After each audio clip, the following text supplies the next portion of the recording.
Right then, we'll call this the calm before the storm. I've got two or 3 minutes that I can talk to British lightweight contender. Is that right? Super feather. Same thing. Yeah, man. Super feather lightweights, I think they're more or less the same thing. Contender Maxi Hughes. Maxi, we're here at Doncaster Dome. We're working in a minute supporting Josh Morgan in his bid for his Central Area lightweight title.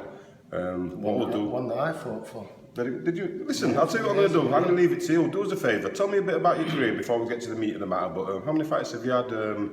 How many wins? Let me know. Talk to me. 20 fights, 16 wins, 2 losses, 2 draws.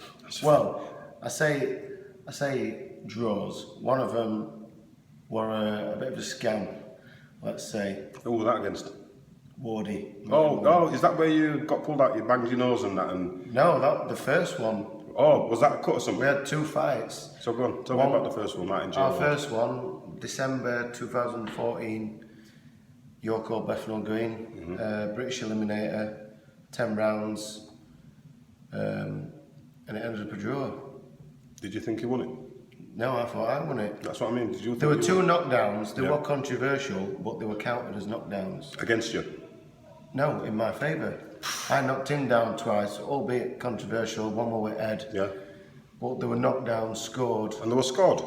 For me, 10-8 rounds, and yet So did you feel... still ended up a draw, and I felt I were hard done to that night. And did you feel that you'd comprehensively outboxed him, or did he box that brilliant that the 2 knockdowns meant nothing?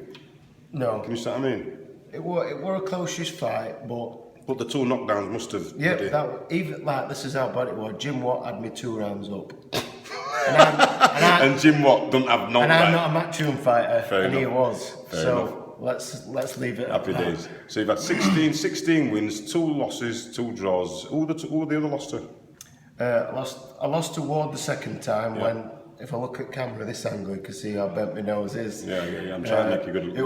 There were no in second fight, and then he caught me in uppercut, and nose just shattered, and my corner had to pull me out. That were there. Continue, Do naught with it. And my first loss was to Scotty Cardell at lightweight for the Central Area title, what Josh is boxing for tonight. Fair enough. That must have been early doors in your career then. Yeah, that was my 10th fight, I think it was. Well, Scottish boxing for the... he's well, got the British, he's going to win his British outright if he wins it once more, isn't he? So, yeah. Well, good on him. Well, listen, the one that gets me at the moment is that now I'm going to play devil's advocate here because like we all work together in the gym at Freedom Boxing, you know, and with Josh and rah. You went to Ireland and you won a eliminator for the British title. Yeah. Tell me about it. Is that the one where the bullets were flying and all that business? Yeah, well, it wasn't in Belfast, that were in Dublin, the shootings, but it had everyone scared. But we went over there, went into Lion's Den, up against it, and produced goods. Beat the hometown favourite, and won a British eliminator. What was his name? James Fryers. Fair. He was well highly tipped actually, wasn't he? Yeah, it's won 7 national amateur championships, unbeaten as a pro.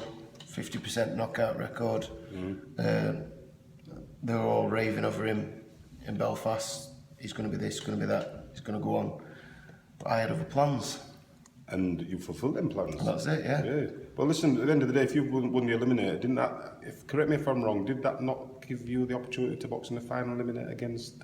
Andy Town. Andy Town, then. Yeah. Yep. So what's happened there then? The boxing board, 2 days before my last fight, which were a tick over in Leeds. Yeah, that was. How did you corner with that one? Didn't The board ordered me and Andy to fight in a final eliminator with the English title on the line.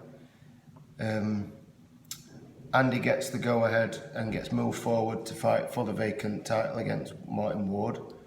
So I thought that I was going to get put forward to box, to be made mandatory, or at the very least, still be put in a final eliminator for the British against whoever's next in line. But instead, I get pushed over there somewhere, and George Jupp, Anthony Kakachi get ordered to fight in a final eliminator for the British title. So that leaves me in limbo. No man's land, the invisible man, the avoided, whoever. Well, you know something, Maxi, and you can sell tickets as well. You'd bring a crowd as well. Yeah, don't you? get me a good fight against a good kid, and everybody will come. That's the I've thing. been waiting for it for a while now. my lot. You know, not everyone could come to Belfast. Yeah. I had a little tick over in Leeds, and they're all ready for a big fight. They want to see me. I've been a pro 6 years now. I made my debut here nearly 6 years today. And now you're on the verge of the big time, but Yeah. on the verge behind the door. Tell you what, you know what it is though, Maxi? You know what it is? It's not everybody gets the silver spoon treatment, mate. No, you know no. that in boxing. No, of course, And yeah. the only thing It's I a can business. say, well, it is a business, and at the end of the day, it's a brutal business. What I'll turn around and say is though, my older brother Colin Manners. Now let me tell you something now. He was always ready. And I'm not trying to name drop or nothing like that. I'm just going to try and give you some examples. Our Colin was always ready, and he was always fit. And I know that you're always in the gym. And don't give up on that dream, mate. No, Because no, I'll tell you what I it won't. is. The opportunity will come when you least expect it. I don't think it's fair. You know what I mean? Because I think you've earned the right to fight for them titles and that. And I know that you're a proud man, and I know that whether you win the British title or not, that's up to you. But I think you'd be very proud to actually contest it because you've done the work. You know, it's a shame. You know what I mean? But if you had anybody in your sights, who have you got in your? I know that you'd love to box for the British straight, but would you have any problem boxing George Jupp in a final eliminator? No, or if we could go on better, if Frank Warren could do his magic and work it so me and George Jupp could fight for the vacant Commonwealth, because I've heard that Liam Walsh has got a IBF eliminator, so that's great news for him. So it'd be nice if he released Commonwealth, because he's had that 6 years. It'd be nice if he could release that, so he could free up some fights for fighters, division. Yeah. But you know, somebody who's boxing in line like me and Jupp, who were probably in line, who were deserving to fight for that. Who's your manager? Steve Woods. Steve Woods, yeah. Well, Steve Woods has got a good relationship with all the. He works well with Matchroom. He works well with Boxing Nation because he's got who's his world champion, Terry Flanagan. Terry, yeah. He's on the Boxing Turbo. Nation thing. Yeah, Turbo, good kid. You know what I mean? Okay then. I'll tell you what. I don't know what time it is out there, but it's 10 past. At 10 past, we're going to switch on and go get Josh Morgan sorted. Get him ready, yeah. So what I'd say to you is 100% all the best in your career. You keep working hard. You're in fantastic company. There's a gym there full of.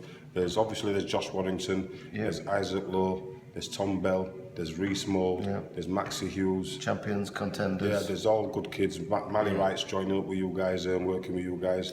Gets on well with you guys. Who else have we got in the gym there at Freedom? Got Josh.